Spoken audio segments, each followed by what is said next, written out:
warahmatullahi wabarakatuh. Perkenalkan, nama saya Alda Hardiati Aryesta, kelas 3A dari program studi S1 Farmasi Stikes Bakti Mandala Husada Slawi. Di sini saya akan memaparkan atau menjelaskan materi tentang reaksi obat yang tidak dikehendaki dan interaksi obat. Definisi reaksi obat yang tidak dikehendaki atau yang biasa disingkat dengan ROTD. Menurut Katz dan Lasagna 1974, reaksi obat yang tidak dikehendaki didefinisikan sebagai respon terhadap suatu obat yang berbahaya dan tidak dimaksudkan atau terjadi pada dosis yang digunakan pada manusia untuk profilaksis, diagnosis, atau terapi, tidak termasuk gagal mencapai kegunaan yang dimaksudkan. Adapun menurut Food and Drug Administration, ROTD adalah setiap kejadian merugikan yang berkaitan dengan penggunaan suatu obat pada manusia. Penggolongan reaksi obat yang tidak dikehendaki. Reaksi obat yang tidak diinginkan pada umumnya dibagi menjadi dua kelompok utama, yaitu reaksi tipe A dan tipe B. Reaksi tipe A merupakan reaksi yang muncul secara berlebihan, di mana reaksi ini terkait dengan dosis obat yang diminum. Sedangkan reaksi tipe B merupakan reaksi yang aneh dan tidak terkait sama sekali dengan dosis. Reaksi A. Reaksi tipe A merupakan aksi farmakologis yang normal tetapi meningkat. Reaksi ini kemudian dapat dibagi lagi menjadi reaksi yang dihasilkan dari aksi farmakologis primer atau sekunder. Contoh reaksi karena aksi farmakologis primer adalah bradikardi karena pemakaian penghambat adrenoseptor beta atau beta blocker. Sedangkan contoh aksi farmakologi sekunder yang disebabkan aktivitas antimuskarinik adalah timbulnya mulut kering karena pemakaian antidepresi trisiklik. Reaksi tipe A dapat diramalkan dari farmakologi obat yang telah diketahui. Reaksi umumnya tergantung pada dosis, frekuensi terjadinya cukup sering namun jarang sekali menimbulkan efek yang serius. Reaksi B.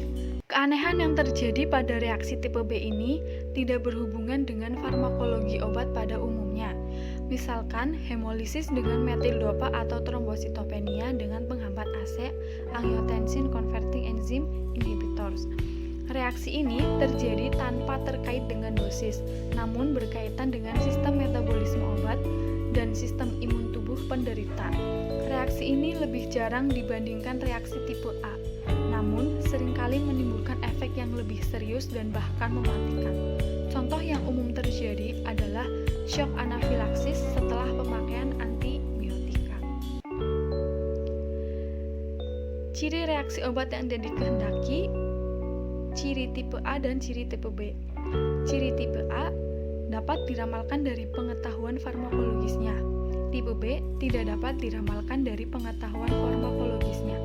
Tipe A tergantung dosis, tipe B jarang tergantung dosis. Tipe A morbiditas tinggi, tipe B morbiditas rendah.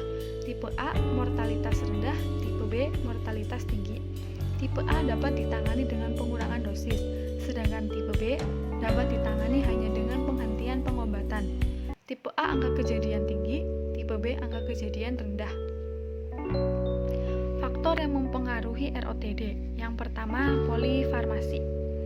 Kejadian-kejadian ROTD tampak muncul secara eksponensial jika jumlah obat yang digunakan juga bertambah banyak. Persepan ini sering terjadi pada penderita lanjut usia atau pada penderita yang mengalami beberapa penyakit sekaligus. Kedua, ada jenis kelamin. Reaksi obat yang tidak dikehendaki lebih sering terjadi pada wanita dibandingkan pria. Namun, belum ada penjelasan tentang mengapa hal ini bisa terjadi. Ketiga, kondisi penyakit yang diderita. Adanya penyakit lain yang menyertai dapat mempengaruhi respon obat dan munculnya ROTD secara bermakna melalui perubahan proses farmakokinetik atau kepekaan jaringan. Keempat, usia. Pasien lanjut usia akan lebih sering mengalami ROTD dibandingkan pasien yang lebih muda. Hal ini dimungkinkan karena Pasien lanjut usia lebih sering mendapatkan terapi obat. Faktor lain yang mempengaruhi terjadinya ROTD pada lanjut usia adalah perubahan farmakokinetika, absorpsi, distribusi, metabolisme, dan ekskresi obat. Kelima, ada ras dan poliformisa genetika. Faktor keturunan telah ditunjukkan mempengaruhi individu terhadap peningkatan toksisitas obat, seperti suksinilkolin, isoniazid, dan obat-obat lain. Perbedaan ras dan genetik mungkin dapat mempengaruhi proses pengobatan di dalam tubuh. Kriteria untuk mengidentifikasi ROTD. Yang pertama ada waktu. Kapan kejadian ROTD tersebut muncul? Apakah terjadi sesaat setelah minum obat ataukah berselang dalam waktu yang lama? Apakah reaksi tersebut terkait dengan pemakaian obat? Relatif mudah untuk mengenali suatu ROTD yang terjadi segera setelah pemakaian obat. Dosis yang kedua, dosis yang diberikan untuk sebagian besar menentukan apakah seorang pasien akan mengalami toksisitas. Ketiga, ada sifat permasalahan. Apakah ciri-ciri reaksi yang diduga sebagai ROTD tersebut sama dengan sifat farmakologi obatnya? Hal ini akan membantu kita di dalam mengidentifikasi sebagai ROTD tipe A. Keempat, ada pengalaman. Apakah reaksi yang muncul tersebut mirip dengan reaksi yang pernah dilaporkan di pustaka?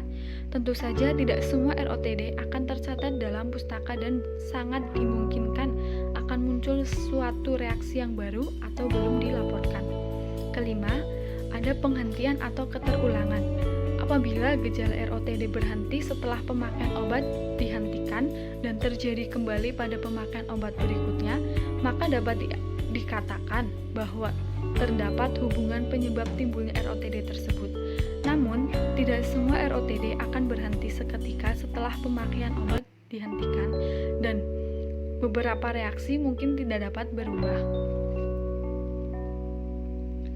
Akibat ROTD telah dibuktikan ialah meningkatnya kesakitan dan kematian. Pasien yang mengalami ROTD juga menderita akibat ekonomi yang disebabkan masuk rumah sakit, meningkatnya waktu tinggal di rumah sakit, dan pengobatan komplikasi. ROTD yang terjadi dapat memperburuk penyakit dasar yang akan diobati, menambah permasalahan baru, dan bahkan kematian.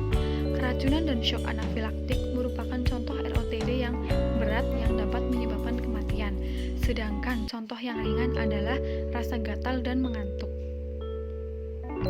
ROTD dapat digolongkan atas beberapa subgolongan, yaitu yang pertama, reaksi yang terjadi dengan frekuensi yang cukup, seperti diharapkan, diantisipasi, dan barangkali dapat dicegah.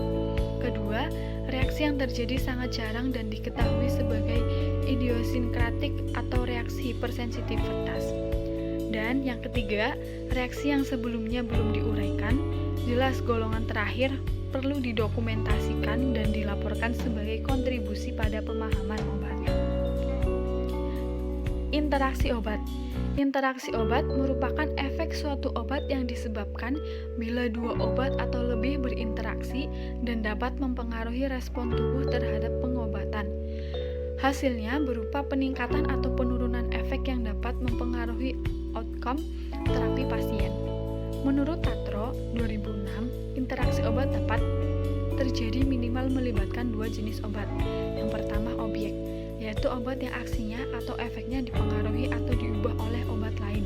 Kedua, presipitan, yaitu obat yang mempengaruhi atau mengubah aksi atau efek obat lain. Tipe interaksi obat. Yang pertama, duplikasi, yaitu ketika dua obat yang sama efeknya diberikan, efek samping mungkin dapat meningkat.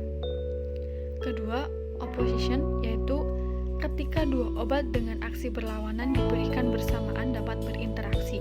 Akibatnya menurunkan efektivitas obat salah satu atau keduanya. Ketiga, alteration, yaitu ketika suatu obat mungkin diubah melalui absorpsi, distribusi, metabolisme, dan ekskresi oleh obat lain. Interaksi obat dapat bersifat farmakodinamik atau farmakokinetik. Interaksi farmakodinamik adalah interaksi antara obat-obat yang mempunyai efek farmakologi atau efek samping yang serupa atau berlawanan. Interaksi ini dapat disebabkan karena kompetisi pada reseptor yang sama atau terjadi antara obat-obat yang bekerja pada sistem farmakologik yang sama.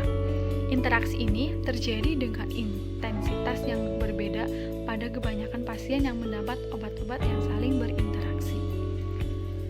Interaksi farmakokinetik adalah interaksi yang terjadi apabila suatu obat mengubah absorpsi, distribusi, metabolisme, atau ekskresi obat lain. Dengan demikian, interaksi ini meningkatkan atau mengurangi jumlah obat yang tersedia dalam tubuh untuk dapat menimbulkan efek farmakologinya. Interaksi farmakokinetik yang terjadi pada satu obat belum tentu akan terjadi pula dengan obat lain yang sejenis, kecuali jika memiliki sifat-sifat farmakokinetik yang sama. Penanganan interaksi obat adalah sebuah penanganan atau pencegahan pada interaksi obat agar tidak menimbulkan efek yang tidak diinginkan. Berikut adalah beberapa contoh dari penanganan interaksi obat. Yang pertama, hindari kombinasi obat yang berinteraksi dan jika dibutuhkan pertimbangkan obat pengganti. Kedua, sesuaikan dosis obat saat memulai atau menghentikan penggunaan obat dengan cara pengurangan dosis jika terjadi toksis. Peningkatan dosis jika terjadi pengurangan khasiat.